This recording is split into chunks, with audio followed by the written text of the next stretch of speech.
안녕하세요, 원재입니다. 우리는 자신과의 싸움을 통해 한계를 극복하려고 하고 또한 이기고 싶어 합니다.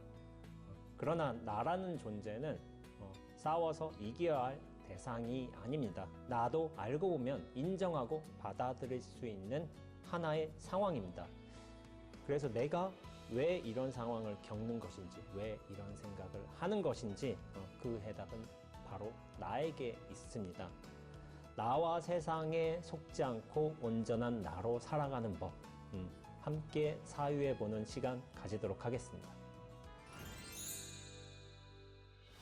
수박은 왜 있는 걸까요? 푸른 줄무늬가 어떻게 생겼는지 관찰하라고, 또 그 크기가 얼마인지 보려고, 또 똑똑 두들기면 이제 무슨 소리가 나는지 들어보려고 이제 수박이 있는 건가요? 아닙니다. 수박이 있는 이유는 무척이나 단순합니다. 수박은 먹어보라고 있는 겁니다. 수박의 이제 모양, 크기, 상태, 재배 방식 등에 관한 이제 여러 지식이 있다 하더라도 그것은 수박 하나를 탁 집어서 먹어보는 경험에 비하지 못합니다. 사람마다 종류와 느낌은 다르지만은 또한 이제 고통이라는 게 있습니다. 근데 사람은 왜 고통을 느끼는 것일까요? 몸이 있어서 고통을 느낄까요? 아니면 마음이 있어서 고통을 느낄까요? 사회의 고통과 나의 고통은 같은 것일까요? 아니면 다른 것일까요? 고통은 반드시 나쁜 것이기만 할까요? 아니면 좋은 의미도 있을까요? 그런데 고통은 도대체 왜 있을까요? 고통에 대한 수많은 질문과 분석, 해석, 그런 해답들이 인류 역사 누누이 이어지고 있습니다. 그런데 저는 고통의 의미를 아주 단순하게 정리합니다. 고통은 벗어나라고 있는 겁니다. 중암경에 전유경에 나오는 독화살의 비유가 있어요. 이 이야기를 소개해 드려 볼게요. 만동자라는 어떤 수행자가 있었나 봐요. 이 만동자 존자가 부처님께 다음과 같은 질문을 하기로 했어요. 이 세상은 영원한가, 영원하지 않은가? 세상은 끝이 있는가, 끝이 없는가? 영혼과 육체는 같은 것인가, 아니면 다른 것인가? 열에는 마침이 있는가, 없는가? 만동자 존자는 부처님이 이에 대해서 명확하게 대답을 해주시면은 부처님을 따라서 수행을 하기로 했지만은 부처님이 여기에 대답을 해주시지 않으시면은 교단을 나가기로 결정을 했나 봐요. 그래서 부처님께 이와 같은 질문을 물으셨어요. 그런데 여기에 대한 부처님의 대답은 다음과 같았습니다. 만동자야, 만약에 어떤 사람이 길을 가다가 어디선가 누군가가 쏜 독화살을 맞았다고 하자. 그런데 그 독화살을 맞은 사람이 독화살을 뽑을 생각을 하지를 않고 이 화살은 어디서 왔을까? 누구고 왜 나한테 이 화살을 쏘았을까? 남자일까? 여자일까? 아니면 어떤 계급의 사람일까? 북쪽에서 온 사람일까? 남쪽에서 온 사람일까? 그리고 이 화살을 만든 나무의 재질은 무엇일까? 물풀의 나무일까? 뽕나무일까? 또 화살깃은 어떤 털일까? 또 화살의 털은 어떤 동물의 털일까? 내깃일까? 닭털일까? 아니면 독수리 털일까? 이런 궁금증을 해결하기 전에 내가 독화살을 뽑지 않겠다라고 한다면 그는 어떻게 되겠느냐라고 말씀하시니까 만동자가 그는 몸에 독이 퍼져서 죽겠지요 라고 말한 거예요. 그러니까 부처님이 말씀하셨습니다. 그래, 맞다. 이 세상에 사는 우리는 태어났으므로 늙지 않을 수 없고 병들지 않을 수 없으며 죽지 않을 수가 없으니 이미 우리는 독화살을 맞은 것과 같다. 그러니 독화살을 맞은 이는 이 독화살을 먼저 뽑아내야지만 고통에서 벗어나고 죽음에서 벗어날 수 있는 방도가 생기는 것이다. 내가 말하고자 하는 것은 독화살을 맞은 이는 먼저 그 독화살을 뽑아내야 한다는 것이다 라고 말씀하신 거예요. 그러면서 부처님이 말씀하셨어요. 나는 한결같이 괴로움과 괴로움의 발생과 괴로움의 소멸과 괴로움의 소멸에 이르는 길에 대해서 말한다. 이것이 네 가지 성스러운 진리, 고집멸도입니다. 부처님은 이 고집멸도 사성제에 대해서 이것이야말로 진리에 맞고 청정한 수행의 근본이며 지혜와 깨달음과 열반으로 나아갈 수 있게 해주기 때문이다 라고 말씀하셨습니다. 정말 지금의 시대에는 똑똑한 분들이 많으세요. 근데 저는 가끔 이제 이런 질문을 드리기도 해요. 당신은 똑똑한 사람이 되고 싶으세요? 아니면 자유로운 사람이 되고 싶으세요? 그러면은 열의 9은 자유로운 사람이 되고 싶다고 합니다. 똑똑하다고 무언가를 많이 안다고 해서 자유롭거나 행복한 것은 아니죠. 도리어 우리가 그 아는 내용물 때문에 오히려 정작 자유롭지 못한 경우도 많은 것 같습니다. 알을 자유롭게 활용하는 것이 아니라 오히려 알에 불임을 받는 상황이 좀 벌어지고 있는 거죠. 그래서입니다. 이제 어떤 분들은 이 고통에 대해서 그것을 분석하고 나열하고 이해하려고 애쓰는 분들도 계세요. 저는 이것을 개인적으로 고통을 아는 노력이라고 부르고 있습니다. 부처님이나 역사의 여러 성현들 같은 경우에는 인간이 당면한 고통의 문제 이런 것들을 당연히 알고 이해하셨어요. 또한 수행을 통해서 이분들께서는 당신들께서 고통에서 벗어나셨고 이러한 깨달음을 기반으로 해서 고통을 잘 설명해 주시기도 하셨어요. 근데 이 성현들께서는 고통을 단지 설명만 하신 게 아닌 거예요. 고통을 벗어나기 위한 구체적인 방법, 노력들도 제시해 주셨습니다. 부처님께서는 멸도가 이제 고통의 끝남이지만 또한 깨달음도 뜻합니다. 팔정도 수행을 통해서 이 고통을 벗어날 수 있다고 말씀해 주셨어요. 그런데 이 팔정도가 나중에 시절과 인연에 따라서 연불도 되고 강경도 되고 절수행도 되고 호흡 관찰도 되고 또한 화도 수행도 되었습니다. 그렇기 때문에 우리는 우리의 성향, 어떤 공부 인연, 어떤 자기만의 의지에 따라서 이런 여러 수행 방법 중에 하나를 택해서 열심히 수행하면 됩니다. 불교는 이렇게 단순 명료합니다. 앞에 사성제, 고진멸도라고 이제 설명을 했지만은 저는 가장 중요한 두 가지가 고통에 대한 자각 또한 고통으로부터의 해방 이 두 가지가 가장 중요하다고 생각하고 있습니다. 그리고 만일 하나가 더 있다면 이 자각과 해방 사이를 연결해 주는 수행 이렇게 세 가지 정도인 것 같습니다. 다시 한번 말씀드립니다. 고통은 벗어나는 데 목적이 있고 수박은 먹어보는데 목적이 있습니다. 그 무엇보다도 이 사실을 분명히 하셔야 됩니다. 우리는 이제 관념적으로나 형이상학적으로 해결되지 않는 질문들을 많이 가지고 있어요. 만동자처럼 세계가 유한한지 무한한지 영혼과 육체는 함께 존재하는 것인지 따로 분리되어 있는 것인지 열애에게는 끝이 있는지 없는지 등등의 이제 질문이 굉장히 많아요. 과거에도 그랬고 현재도 그러고 있으면 미래에도 분명히 그럴 것입니다. 그런데 이러한 여러 질문들에 대한 대답은 과연 언제 얻어지는 것일까요? 그 대답은 고통으로부터 완전히 벗어날 때 자연스럽게 따라오는 것이라고 생각하고 있습니다. 멸성제는 고통의 소멸만을 뜻하지 않습니다. 동시에 깨달음을 뜻하고 있어요.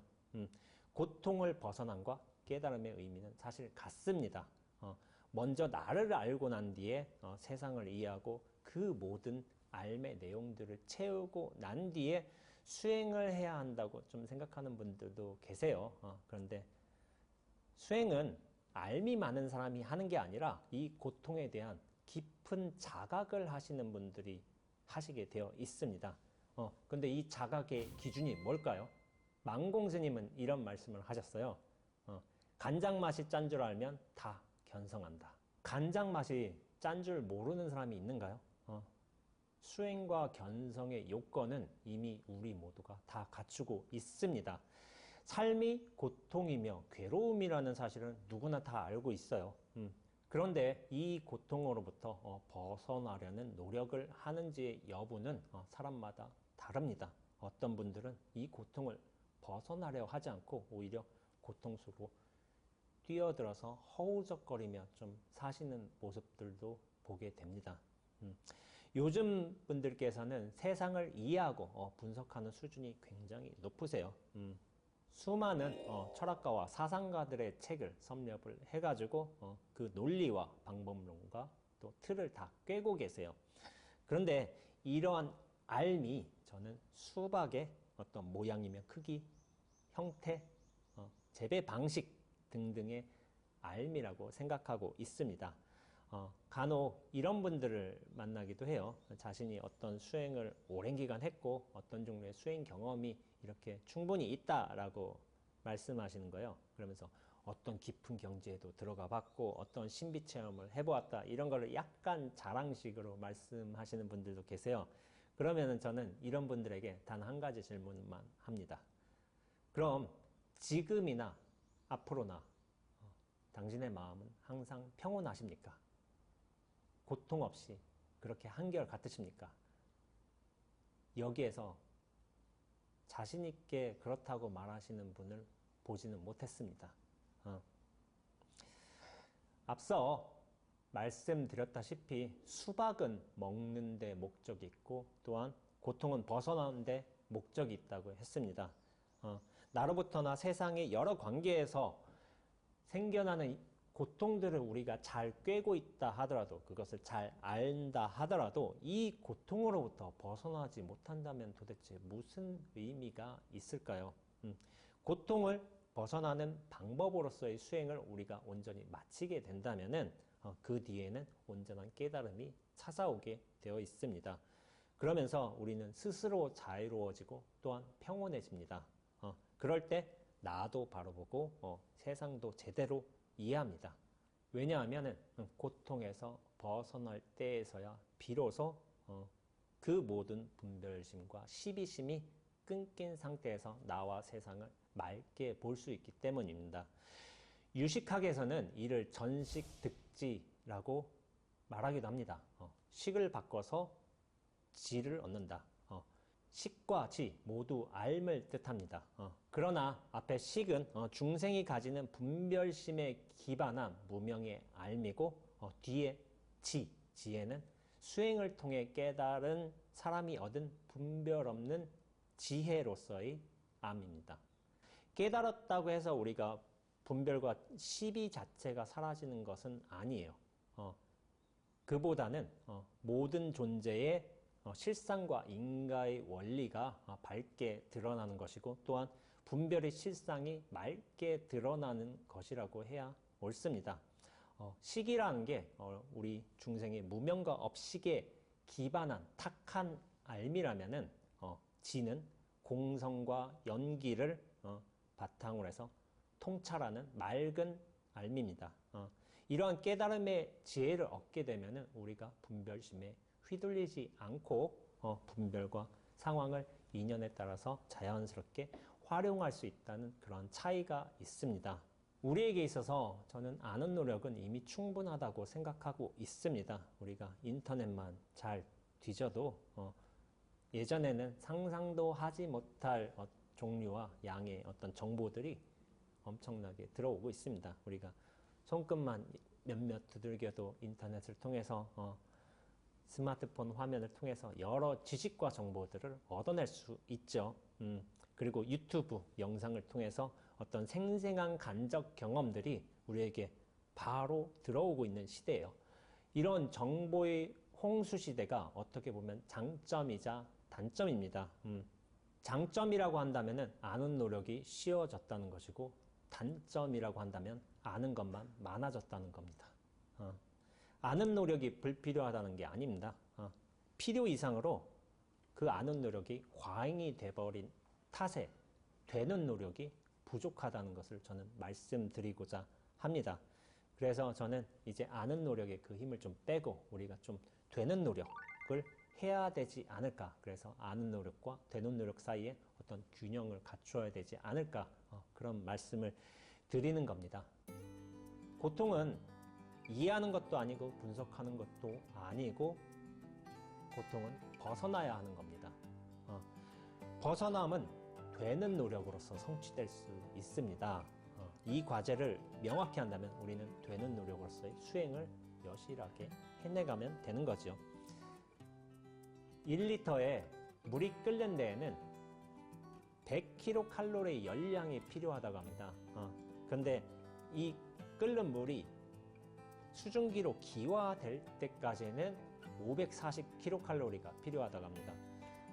끓는 데 필요한 열량보다도 그것들이 공기 중으로 완전히 녹아 들어가는데 더 많은 열량이 필요하듯이 그 알을 얻는 것보다도 그 알이 삶으로써 자연스럽게 녹아가는데 훨씬 많은 노력이 필요합니다. 이것이 곧 학습, 배움과 익힘입니다. 이것을 제식으로 말하자면은 배움은 아는 노력이고 익힘은 되는 노력입니다.